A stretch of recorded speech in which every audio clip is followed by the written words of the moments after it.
ಸಮರ್ಪಣೆ ಮಾಡ್ತಾ ಈ ಒಂದು ಕಾರ್ಯಕ್ರಮದಲ್ಲಿ ಪೂಜ್ಯರು ತಾವಿಬ್ಬರೂ ಆಗಮಿಸಿಲ್ಲ.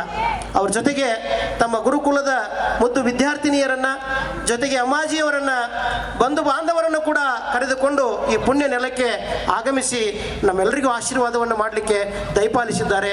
ಇಂತಹ ಕಾರ್ಯಕ್ರಮ ನಡೆಯಲಿಕ್ಕೆ ತನುಮನ ಧನದಿಂದ ಸಹಾಯ ಸಹಕಾರಗಳನ್ನು ಮಾಡಿದಂಥ ಸಮಸ್ತ ಭಕ್ತಾದಿಗಳಿಗೂ ಕೂಡ ಭಕ್ತಿಯ ನಮಸ್ಕಾರಗಳನ್ನು ಸಮರ್ಪಣೆ ಮಾಡ್ತಾ ಇಲ್ಲಿ ಸೇರಿದಂತಹ ಸಮಸ್ತ ಎಲ್ಲ ಶರಣ ತಂದೆ ತಾಯಿಗಳೇ, ನಿಮ್ಮೆಲ್ಲರ ಪವಿತ್ರಾತ್ಮಕ್ಕೂ ಕೂಡ ಹರೇ ಕೃಷ್ಣ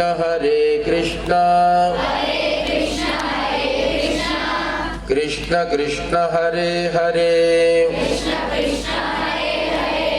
ಹರೇ ರಾಮ ಕೃಷ್ಣ ಕೃಷ್ಣ ಹರೇ ಹರೇ. ಎಲ್ಲರೂ ಕೂಡ ಜಯಕಾರವನ್ನ ತುಂಬಾ ಗಟ್ಟಿಯಾಗಿ, ಹೇಗೆ ಅಂದ್ರೆ ನಮ್ಮ ಧ್ವನಿ ಆ ಭಗವಂತನಿಗೆ ಕೇಳಿಸ್ಬೇಕು. ಅವನು ಕಾಣಿಸ್ತಾನ ಇಲ್ವೋ ಗೊತ್ತಿಲ್ಲ, ಆದ್ದರಿಂದಾಗಿ ನಮ್ಮ ಭಗವಂತನ ಬಗ್ಗೆ ಹಾಡಬೇಕು, ಕುಣಿಬೇಕು. ಆವಾಗಲೇ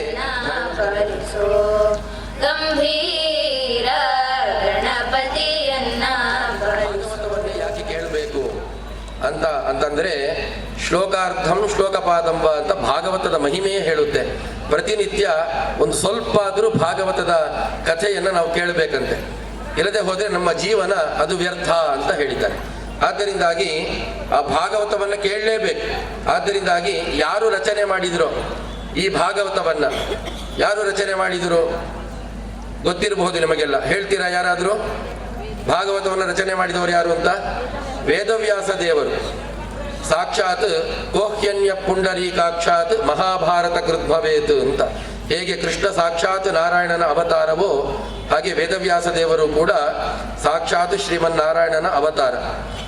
ಅವರು ಬಂದು ಈ 18 ಪುರಾಣಗಳನ್ನ, ಮಹಾಭಾರತವನ್ನು ರಚನೆ ಮಾಡಿಕೊಟ್ಟವರು. ಅವರು ರಚನೆ ಮಾಡಿದ ಭಾಗವತವನ್ನ ಅವರ ಮಗನಾಗಿರ್ತಕ್ಕಂತಹ ಶುಕಾಚಾರ್ಯರು ಪರೀಕ್ಷಿತ್ ಮಹಾರಾಜನಿಗೆ ಉಪದೇಶ ಮಾಡಿದ್ದಾರೆ. ಯಾವಾಗ ಮಾಡಿದ್ದಾರೆ ಅಂತಂದ್ರೆ, ಇನ್ನೊಂದು 7 ದಿನಕ್ಕೆ ಅವನಿಗೆ ಸಾವು ಬರುತ್ತೆ ಅಂತಾದಾಗ ಅವನಿಗೆ ಭಾಗವತವನ್ನ ಉಪದೇಶ ಮಾಡಿದ್ದಾರೆ. ನಮಗೆ ಗೊತ್ತೇ ಇಲ್ಲ. ಆದ್ರಿಂದಾಗಿ ಯಾವತ್ತೂ ಧರ್ಮ ಕಾರ್ಯದಲ್ಲಿ ರತರಾಗಿರ್ಬೇಕಿರತಕ್ಕಂತಹದ್ದು ಶಾಸ್ತ್ರದ ನುಡಿ. ಅದರಂತೆ ನಮ್ಮೆಲ್ಲರ ಉದ್ಧಾರಕ್ಕಾಗಿ ಭಗವಂತ ಈ ಹರೇ ಕೃಷ್ಣ ವ್ಯವಸ್ಥಾಪಕ ಮಂಡಳಿ, ಚಿಂಚಲಿ ವ್ಯವಸ್ಥಾಪಕ ಮಂಡಳಿಯವರ ವತಿಯಿಂದ ಪೂಜ್ಯ ಆಚಾರ್ಯರನ್ನ ಕರೆಸಿದ್ದಾರೆ. ಎಲ್ಲರೂ ಕೂಡ ಅದು ಸಹಸ್ರೋಪಾಧಿಯಲ್ಲಿ ಅಂತ ಹೇಳಿದ್ರೆ ಸಾಧ್ಯ ಇಲ್ಲ, ಲಕ್ಷೋಪಾಧಿಯಲ್ಲಿ ಬಂದರೂ ಚಿಂಚಲಿಯ ಈ ವ್ಯವಸ್ಥಾಪಕ ಮಂಡಳಿ ಆವಾಗ ಮಾತ್ರ ಆ ಪ್ರವಚನ ಅದ್ಭುತವಾಗಲಿಕ್ಕೆ ಸಾಧ್ಯ. ನೀವೆಲ್ಲರೂ ಕೂಡ ವಿಶೇಷ ಸಂಖ್ಯೆಯಲ್ಲಿ ಚಿಂಚಲಿಯ ಗ್ರಾಮಸ್ಥರು ಸೇರಿದ್ದೀರಿ. ಈ ಒಂದು ಭಾಗವತದ ರಸದ ಔತಣವನ್ನ ಸವಿಯಲಿಕ್ಕಿದ್ದೀರಿ. ಆದ್ದರಿಂದಾಗಿ ನಿಮ್ಮೆಲ್ಲರಿಗೂ ಕೂಡ ಈ ಒಂದು ಸಂಸ್ಥೆಯ ವತಿಯಿಂದ ಹೃತ್ಪೂರ್ವಕವಾದ ಸ್ವಾಗತವನ್ನ ನಾನು ಬಯಸ್ತೇನೆ. ಇದನ್ನೆಲ್ಲರೂ ಕೂಡ ಸಾರ್ಥಕಗೊಳಿಸಬೇಕು ಅಂತ ಈ ಸಂದರ್ಭದಲ್ಲಿ ನಾನು ಪ್ರಾರ್ಥನೆ ಮಾಡ್ತಾ, ಈ ಸಂಸ್ಥೆಗೆ ನಾನು ವೈಯಕ್ತಿಕವಾಗಿ ಅಭಿನಂದನೆಗಳನ್ನು ಕೂಡ ತಿಳಿಸ್ತಾ ಪೂಜ್ಯ ಗುರುಗಳಲ್ಲಿ ಈ ಕಾರ್ಯಕ್ರಮವನ್ನು ಆರಂಭಿಸಬೇಕು. ಎಲ್ಲರಿಗೂ ಕೂಡ ಶ್ರೇಷ್ಠನ. ಯಾರ ತಲೆ ಕೃಷ್ಣನಿಗೆ ನಮಸ್ಕಾರ ಮಾಡಲ್ಲ, ಯಾರ ಹೃದಯದಲ್ಲಿ ಕೃಷ್ಣನ ದರ್ಶನ ಇಲ್ಲ, ಕೃಷ್ಣನ ಸ್ಮರಣೆ ಇಲ್ಲ, ಅಂಥ ಪಾಪಿಷ್ಠರನ್ನು ನರಕಲೋಕಕ್ಕೆ ಎಳ್ಕೊಂಡು ಬನ್ನಿ. ಯಾರ ಹೃದಯದಲ್ಲಿ ಕೃಷ್ಣನ ಚಿಂತನೆ ಇದೆ, ಯಾರ ಕಿವಿಯಲ್ಲಿ ಕೃಷ್ಣನ ನಾಮ ಸ್ಮರಣೆ ಕೇಳಿಸಿಕೊಂಡಿದ್ದಾರೆ, ಬಾಯಲ್ಲಿ ಹೇಳಿದ್ದಾರೆ, ಅವರನ್ನು ಯಮಲೋಕಕ್ಕೆ ಕರೆದುಕೊಂಡು ಬರಬೇಡಿ ಎನ್ನುವ ಆದೇಶವನ್ನು ಯಮ ಹೊರಡಿಸ್ತಾನೆ.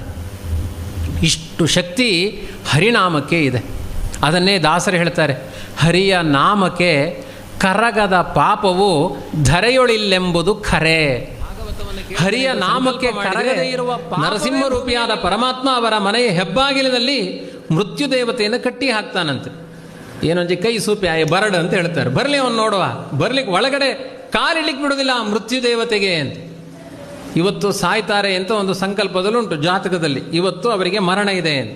ಆ ವ್ಯಕ್ತಿ ಏನಾದರೂ ನಾನು ಇವತ್ತಿಂದ ಭಾಗವತ ಕೇಳ್ತೇನೆ ಅಂತ ಸಂಕಲ್ಪ ಮಾಡಿದರೆ ಯಮದೇವರು ಹೇಳ್ತಾರಂತೆ ಅವನ ಮರಣವನ್ನು ಪೋಸ್ಟ್ಪೋನ್ ಮಾಡು, ಯಾಕೆಂದರೆ ಅವನು ಒಳ್ಳೆಯ ಕೆಲಸ ಮಾಡ್ತೇನೆ ಅಂತ ಸಂಕಲ್ಪ ಮಾಡಿದ್ದೇನೆ ಅಂತ. ಅದಕ್ಕೆ ಕೆಲವರು ಸಂಕಲ್ಪ ಮಾಡೋದುಂಟು, ನಾನು 85ನೇ ವರ್ಷಕ್ಕೆ ಭಾಗವತ ಕೇಳ್ತೇನೆ ಅಂತ. ಅಲ್ಲಿ ತನಕ ಕೇಳಲಿಕ್ಕಿಲ್ಲ, ಯಾಕೆಂದರೆ ಪೋಸ್ಟ್ಪೋನ್ ಆಗಲಿ ಮರಣ ಅಂತ, ಅಲ್ಲಿಯ ತನಕ ಕೇಳಲಿಕ್ಕಿಲ್ಲ. ಹಾಗರ್ಥ ಅಲ್ಲ.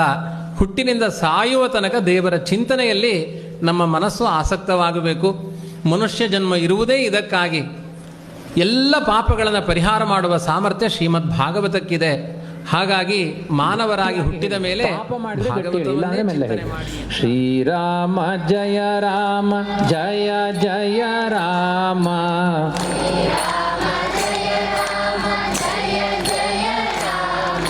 ಸ್ತ್ರೀಯರೆಲ್ಲ ಗಟ್ಟಿ ಹೇಳ್ತಿದ್ದಾರೆ, ಪುರುಷರಿಗೆ ಯಾಕೋ ನಾಚಿಕೆ ಆಗ್ತಾ ಇದೆ. ನಾಚಿಕೆ ಸ್ತ್ರೀಯರ ಸ್ವಭಾವ, ನಿಮ್ಗೆ ಯಾಕ್ರಿ ನಾಚಿಕೆ? ಗಟ್ಟಿಯಾಗಿ ಹೇಳಿ, ಶ್ರೀರಾಮ ಜಯ ರಾಮ ಜಯ ಜಯ ರಾಮ. ಹರೇ ಕೃಷ್ಣ ಕೃಷ್ಣ ಕೃಷ್ಣ ಹರೇ ಹರೇ, ಹರೇ ರಾಮ ರಾಮ ರಾಮ ಹರೇ ಹರೇ, ಹರೇ ಕೃಷ್ಣ ಕೃಷ್ಣ ಕೃಷ್ಣ ಹರೇ ಹರೇ, ಹರೇ ರಾಮ ರಾಮ ರಾಮ ಹರೇ ಹರೇ, ಹರೇ ಕೃಷ್ಣ ಕೃಷ್ಣ ಕೃಷ್ಣ ಹರೇ ಹರೇ, ಹರೇ ರಾಮ ಕೃಷ್ಣ ಹರೇ ಹರೇ, ಹರೇ ರಾಮ ರಾಮ ರಾಮ ಹರೇ ಹರೇ, ಹರೇ ಕೃಷ್ಣ ಕೃಷ್ಣ ಕೃಷ್ಣ ಹರೇ ಹರೇ, ಹರೇ ರಾಮ